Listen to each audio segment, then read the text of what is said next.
सरकार अपना अक्स खो बैठी है, अपना जन समर्थन खो बैठी है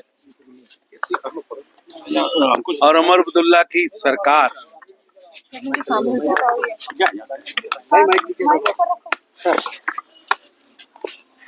बदला व बदलाखोरी की राजनीति कर रही है। जनता के किए हुए वादे उन्हें भूल चुके।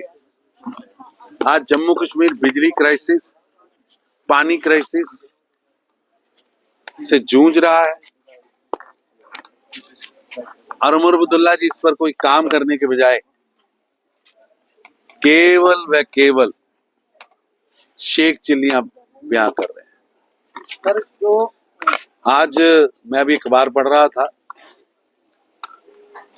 कांग्रेस पार्टी जिसने आजादी से पहले, आजादी के बाद डॉक्टर भीमराव अंबेडकर जी के जिंदा रहते, डॉक्टर भीमराव अंबेडकर जी के स्वर्ग सिधारने के बाद लगातार उनका अपमान किया,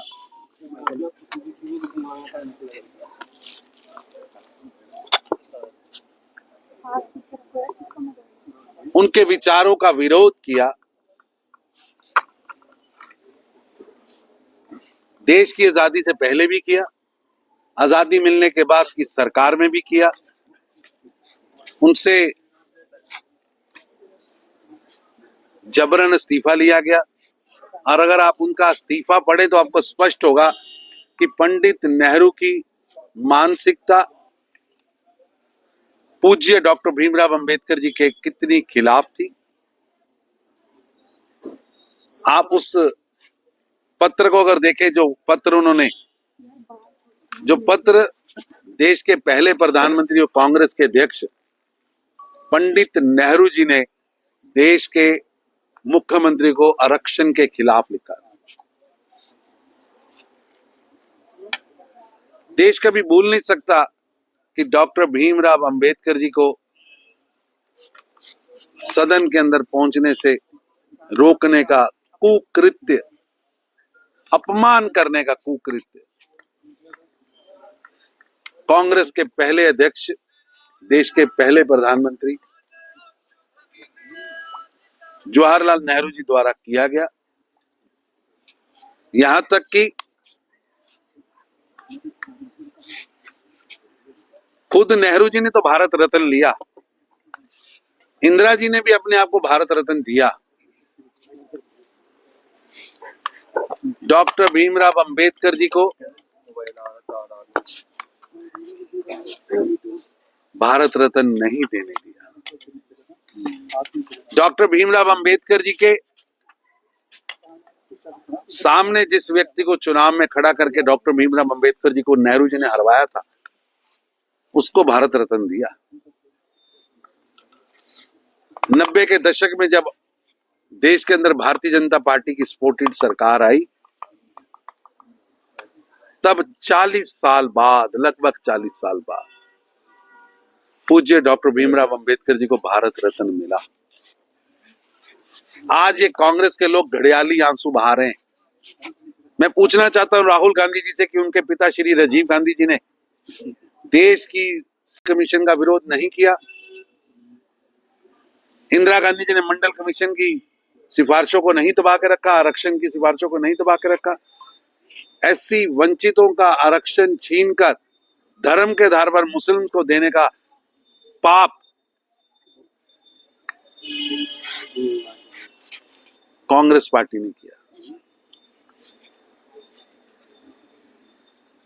आज इंडी गठबंधन पूज्य डॉक्टर भीमराव अंबेडकर जी के साथ जो उन्होंने, कांग्रेस ने पाप किए हैं, जो उनका अपमान किया है, ये देश कभी भूलेगा नहीं। संविधान निर्माता, वंचितों के अधिकारों के रक्षक पूज्य डॉक्टर भीमराव अंबेडकर जी का अपमान कांग्रेस की 3 पीढ़ियों ने किया। अब 4थी पीढ़ी भी अपमान कर रही है। नेहरू जी ने अपमान किया, इंदिरा जी ने अपमान किया, राजीव गांधी जी ने वंचितों का अपमान किया, वंचितों को अधिकार देने वाले बिलों पर उसका विरोध किया और राहुल गांधी लगातार ये 4 पीढ़ियां वंचितों के अधिकारों के खिलाफ पाप से भरी हुई। बार बार इन्होंने पूज्य डॉक्टर भीमराव अंबेडकर जी का अपमान किया है। देश इसे कभी भुला नहीं सकता, और जो इन्होंने पाप किया है जनता इन्हें कभी माफ नहीं। उमर अब्दुल्ला साहब, देश कॉन्स्टिट्यूशन से चलता है, देश कॉन्स्टिट्यूशन से चलता है, और आपने तो दलितों के अधिकार तक छीन रखे थे। वाल्मीकि भाईचारे का बच्चा सरकार के अधिकारों से वंचित था, एससीओ का अधिकार छीन रखे थे, एसटीज के अधिकार छीन रखे थे, पहाड़ी गुज्जर बकरवालों के अधिकार छीन रखे थे। अभी भी आपकी वही मानसिकता है, ये इंडी गठबंधन की मानसिकता है। अभी भी इंडी गठबंधन की, कांग्रेस एनसी की गठबंधन की सरकार आरक्षण छीनने का षड्यंत्र रच रही है, वो बर्दाश्त नहीं होगा। सर, जिस प्रकार से